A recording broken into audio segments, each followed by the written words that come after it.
क्या आपको पता है कि इंसान की आंखों से निकलने वाले आंसुओं का स्वाद नमकीन क्यों होता है? या फिर क्या आप ये जानते हैं कि प्रेगनेंसी का पता लगाने वाली किट किस तरह से काम करती है? क्या आपको पता है कि दुनिया भर के ज्यादातर सेलिब्रिटीज सिर्फ आईफोन का इस्तेमाल ही क्यों करते हैं? यकीनन आपने इस तरह के अमेजिंग फैक्ट्स आज से पहले नहीं सुने होंगे, इसलिए वीडियो को आखिर तक बिना स्किप किए देखते रहें। फैक्ट नंबर 1, दुनिया भर में घोड़ों की कई नस्लें हैं जिन्हें घुड़सवारी और सामान की ढुलाई के लिए इस्तेमाल किया जाता है। यही वजह है कि दुनिया भर में घोड़ों का व्यापार तेजी से फल फूल रहा है और अच्छी नस्ल के घोड़ों की कीमत आसमान छू रही है। लेकिन क्या आप जानते हैं कि आइसलैंड में घोड़ों को लेकर एक बहुत ही अजीबोगरीब कानून बनाया गया है, जिसके तहत अगर वहाँ के किसी घोड़े को विदेश में बेच दिया जाता है तो उस घोड़े को आइसलैंड में हमेशा हमेशा के लिए बैन कर दिया जाता है। इस तरह आइसलैंड में पैदा होने वाला घोड़ा बेचे जाने पर वापस कभी अपने देश नहीं लौट सकता है, जिसकी वजह से इस देश के लोग बाहरी देशों में घोड़ा बेचने का व्यापार नहीं करते हैं। दरअसल ये कानून इसलिए बनाया गया है ताकि आइसलैंड के घोड़ों की अच्छी नस्ल को संरक्षित किया जा सके और उनकी पीढ़ी को आगे बढ़ाया जाए। इसलिए इस देश में घोड़ों की कीमत काफी ज्यादा है और बाहरी देश के लोगों को इन्हें खरीदने के लिए अच्छी खासी रकम अदा करनी पड़ती है।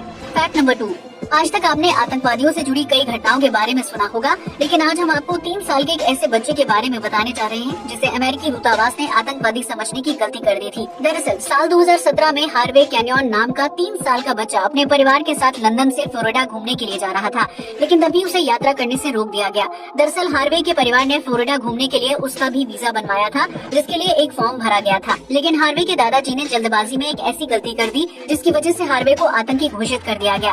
दरअसल वीजा फॉर्म पर एक लाइन लिखी हुई थी जिसमें ये पूछा गया था कि क्या आप किसी तरह की आतंकी या जासूसी गतिविधियों से जुड़े हुए हैं। इस सवाल के जवाब में हाँ या ना के कॉलम पर टिक करना था, लेकिन हार्वे के दादाजी ने ना की जगह हाँ के कॉलम पर टिक कर दिया। बस फिर क्या था, इससे पहले कि हार्वे अपने परिवार के साथ फ्लोरिडा घूमने के लिए जा पाता, उन्हें पुलिस द्वारा पूछताछ के लिए बुला लिया गया। इसके बाद अमेरिकी दूतावास में हार्वे और उसके परिवार को कई घंटों की पूछताछ का सामना करना पड़ा, जिसके बाद अधिकारियों को समझ आ गया कि हार्वे की इसमें कोई गलती नहीं है। हालांकि इस पूरे मामले की वजह से हार्वे के परिवार को बहुत ज्यादा नुकसान झेलना पड़ा, क्योंकि उन्होंने फ्लोरिडा जाने के लिए जो एयर टिकट करवाई थी वो बर्बाद हो गई थी और इसलिए उन्हें 2,50,000 रुपए का नुकसान झेलना पड़ा। इसलिए अगर आप भी विदेश घूमने का प्लान बना रहे हैं तो वीजा पर पूछे गए सवालों को ध्यान से पढ़कर ही अपना जवाब दें।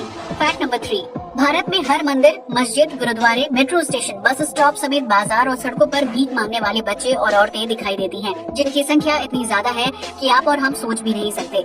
ये लोग किसी सरकारी नियम को माने बगैर भीख मांगने का काम करते हैं, जिसकी वजह से अपराध का आंकड़ा लगातार बढ़ रहा है। लेकिन आपको ये जानकर हैरानी होगी कि स्वीडन में एस्किलस्टुना शहर में भीख मांगने से पहले सरकार से अनुमति लेनी होगी, जिसके बाद ही वो सड़कों पर आम लोगों से भीख मांग सकता है। 1 लाख की आबादी वाले इस शहर में भीख मांगने को लेकर साल 2019 में कानून बनाया गया था, जिसके तहत भिखारी को भीख मांगने के लिए सरकार को अर्जी देनी होगी और सरकार द्वारा आईडी कार्ड दिए जाने के बाद ही वो व्यक्ति भीख मांग सकता है। इसके साथ ही भिखारी को आईडी कार्ड लेने के लिए सरकार के पास कुछ रुपए फीस के रूप में जमा करने होंगे, जिसके बाद ही वो सही मायनों में भिखारी माना जाएगा। आपको बता दें कि एस्किलस्टुना में ये नियम इसलिए बनाया गया है ताकि अथॉरिटी को ये जानने में आसानी हो कि पूरे शहर में भिखारियों की संख्या कितनी है और वो सालाना आम नागरिकों से कितनी कमाई करते हैं। अगर कोई व्यक्ति इस नियम को तोड़कर बिना आई कार्ड के भीख मांगता हुआ पकड़ा जाता है तो उसके खिलाफ तुरंत कानूनी कार्रवाई की जाती है। हालांकि सरकार के इस फैसले का कई लोगों द्वारा विरोध किया गया है। उनका कहना है कि प्रशासन को भिखारी और जरूरतमंद व्यक्ति के बीच अंतर समझना होगा। फैक्ट नंबर 4, दुनिया के ज्यादातर देशों में गाड़ी चलाने या फिर बंदूक रखने के लिए लाइसेंस लेने की जरूरत पड़ती है, लेकिन लिechtenstein दुनिया का इकलौता ऐसा देश है जहां टीवी देखने के लिए भी लोगों को लाइसेंस लेने की जरूरत पड़ती है। जी हाँ, आपने बिल्कुल सही सुना। इस देश में अगर किसी व्यक्ति को केबल लगवाना है या फिर सैटेलाइट और नेट की मदद से कोई लाइव प्रसारण देखना है तो उसे सरकार से टीवी लाइसेंस लेना अनिवार्य है। यहाँ तक कि अगर कोई व्यक्ति अपने लैपटॉप पर भी लाइव प्रसारण देख रहा है तो उसे इसके लिए भी टीवी लाइसेंस लेने की जरूरत पड़ेगी। लिechtenstein में टीवी लाइसेंस तब नहीं लिया जाता है जब उसे डीवीडी या फिर गेम चलाने के लिए इस्तेमाल किया जा रहा हो। इसके अलावा किसी प्रकार के प्रसारण के लिए आम नागरिकों को लाइसेंस लेना पड़ता है, क्योंकि वो सरकार की सार्वजनिक सुविधाओं का लाभ उठा रहे होते हैं। फैक्ट नंबर 5, आपने बचपन में कभी न कभी किसी घर का दरवाजा जरूर खटखटाया होगा, जिसके बाद वहाँ से भागने में अलग ही मजा आता था। लेकिन अगर आप यूरोप में रहते हैं तो ऐसा करने पर आपको जेल की सजा हो सकती है। जी हाँ, आपने बिल्कुल सही सुना। यूरोप में साल 1939 में एक कानून बनाया गया था, जिसके तहत अगर कोई व्यक्ति बिना किसी काम के जानबूझकर किसी के घर का दरवाजा खटखटाता है या फिर डोरबेल बजाकर भाग जाता है तो उसकी गिनती अपराध में की जाएगी। ऐसा करने पर अपराधी को जेल की सजा या मोटा जुर्माना भरना पड़ सकता है, जिसकी वजह से यूरोप में कोई बच्चा भी दूसरे के घर का दरवाजा खटखटाने या फिर डोरबेल बजाने वाली शैतानी नहीं करता है। फैक्ट नंबर 6, यकीनन आपने आज तक आलू को एक सब्जी के अलावा किसी और रूप में नहीं देखा होगा, जैसे कभी पराठे में भरकर खाया जाता है तो कभी स्वादिष्ट फ्रेंच फ्राइज के रूप में। लेकिन क्या आप ये जानते हैं कि बोइंग विमान की फ्लाइट टेस्टिंग के लिए आलू का इस्तेमाल किया जाता है, जिससे पायलट्स को नेटवर्क संबंधी महत्वपूर्ण जानकारी मिल पाती है। जी हाँ, आपने बिल्कुल सही सुना। दरअसल आलू में पाए जाने वाले इलेक्ट्रॉन्स ह्यूमन बॉडी के इलेक्ट्रॉन से मिलते जुलते हैं, इसलिए जब कभी बोइंग विमानों की फ्लाइट टेस्टिंग की जाती है तो पायलट विमान के अंदर ढेर सारी आलू की बोरियां रखकर उड़ान भरते हैं। हवा में उड़ रहे बोइंग विमान में वाईफाई और इंटरनेट टेस्टिंग के लिए इंसानों को घंटों तक विमान में बैठकर टेस्टिंग करना मुश्किल होता है, इसलिए पायलट्स आलू की बोरियों के साथ इस लंबे ट्रायल को पूरा करते हैं। अब तो आप समझ ही गए होंगे कि आसमान में उड़ने वाले विमानों के सही इंटरनेट संपर्क के लिए आलू कितनी अहम भूमिका निभाता है, जिससे आम यात्रियों के सफर को आसान बनाने में मदद मिलती है। अगर फ्लाइट टेस्टिंग के लिए आलू की जगह इंसान की मदद ली जाए तो इसका खर्च एयरलाइंस कंपनी की जेब खाली करने के लिए काफी होगा, जिसका भुगतान आम नागरिकों को महंगी फ्लाइट टिकट्स खरीद कर चुकाना होगा। इसलिए आलू को मामूली समझने की गलती बिल्कुल न करें। फैक्ट नंबर 7, अगर आप किसी महंगे होटल या रेस्टोरेंट में खाना खाने के लिए जाते हैं, वहाँ आपको वेटर से सीधे बातचीत करने के बजाय कटलरी लैंग्वेज का इस्तेमाल करना होता है। जी हाँ, इस तरह की भाषा में टेबल पर रखी प्लेट, चम्मच, कांटे और छुरी की मदद से वेटर को अपनी बात बताई जाती है। अगर आपको रेस्टोरेंट का खाना बहुत ज्यादा पसंद आया है तो आपको प्लेट में छुरी और कांटे को लेफ्ट से राइट साइड की तरफ रखना होगा। वहीं अगर आप खाने से थोड़ा ब्रेक लेना चाहते हैं तो आपको प्लेट पर छुरी और कांटे को थोड़े से गैप के साथ वी शेप बनाकर रखना होगा। इसी तरह खाने की अगली प्लेट ऑर्डर करने के लिए आपका छुरी और कांटा प्लेट पर क्रॉस के साइन के साथ रखना होगा, जबकि खाना खत्म करने के साइन के लिए प्लेट पर छुरी और कांटे को सीधा लंबा रखना होगा।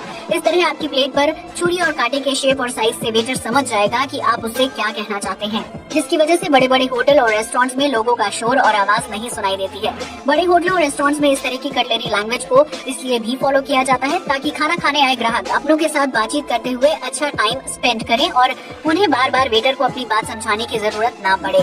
फैक्ट नंबर 8, जब कभी इंसान बहुत ज्यादा खुश या दुखी होता है तो उसकी आंखों से आंसू छलक जाते हैं। लेकिन क्या आप ये जानते हैं कि इंसान की आंखों से निकलने वाले आंसू का स्वाद नमकीन क्यों होता है? अगर नहीं तो इसकी वजह जानकर आप भी चौंक जाएंगे। दरअसल जब इंसान दुखी या परेशान होता है तो उसके दिमाग के मानसिक तंत्र पर जोर पड़ने लगता है। ऐसे में हमारी आंख के निचले हिस्से में लैक्रिमल ग्लैंड का पानी आंसू में तब्दील होने लगता है, जिसमें 98% पानी होता है और 2% अन्य प्रकार के केमिकल और प्रोटीन होते हैं। ऐसे में इंसान के दुखी होने पर थायराइड ग्लैंड ज्यादा सक्रिय हो जाता है और दिल की धड़कन तेज हो जाती है। फिर लैक्रिमल ग्लैंड से निकलने वाला पानी प्रोटीन और केमिकल के साथ मिलकर आंसू का निर्माण करता है। इसके बाद जब ये आंसू आंखों से बाहर निकलते हैं तो उसका स्वाद नमकीन होता है। हालांकि आपको ये जानकर हैरानी होगी कि जब खुशी के मौके पर इंसान की आंखों से आंसू छलकते हैं तो उनका स्वाद नमकीन नहीं होता है, बल्कि वो बिल्कुल सामान्य पानी की तरह होते हैं। वैज्ञानिकों की माने तो इंसान के आंसू 3 तरह के होते हैं, जिसमें बेसल टीयर आंखों की नमी बरकरार रखने में मददगार होता है, जबकि धूल, मिट्टी और प्रदूषण के कारण आंखों से निकलने वाले आंसू को रिफ्लेक्स टीयर कहा जाता है।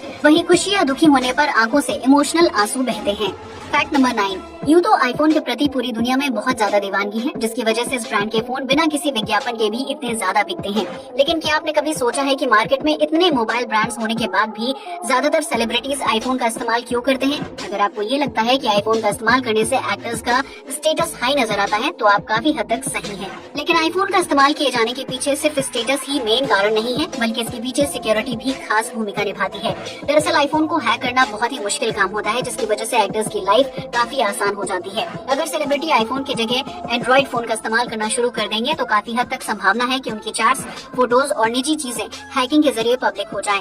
इसलिए अपनी लाइफ को पर्सनल रखने के लिए सेलिब्रिटीज आईफोन का इस्तेमाल करते हैं, क्योंकि इस ब्रांड के फोन में सिक्योरिटी काफी हाई होती है और इसे हैक कर पाना आसान नहीं होता है।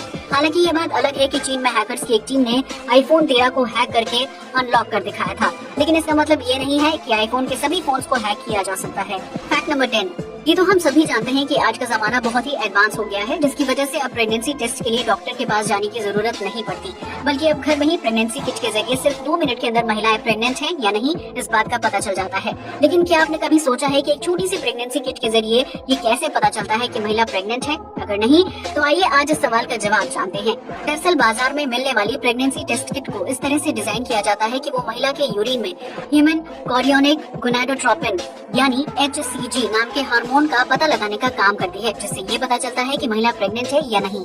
आपको बता दें कि महिला के शरीर में HCG हार्मोन तभी बनता है जब वो प्रेग्नेंट होती है। ऐसे में प्रेगनेंसी स्ट्रिप के ऊपर जब महिला का यूरिन डाला जाता है तो उस पर मौजूद एंजाइम HCG के संपर्क में आ जाते हैं, जिसकी वजह से स्ट्रिप पर लाल रंग की 2 लाइन बन जाती हैं।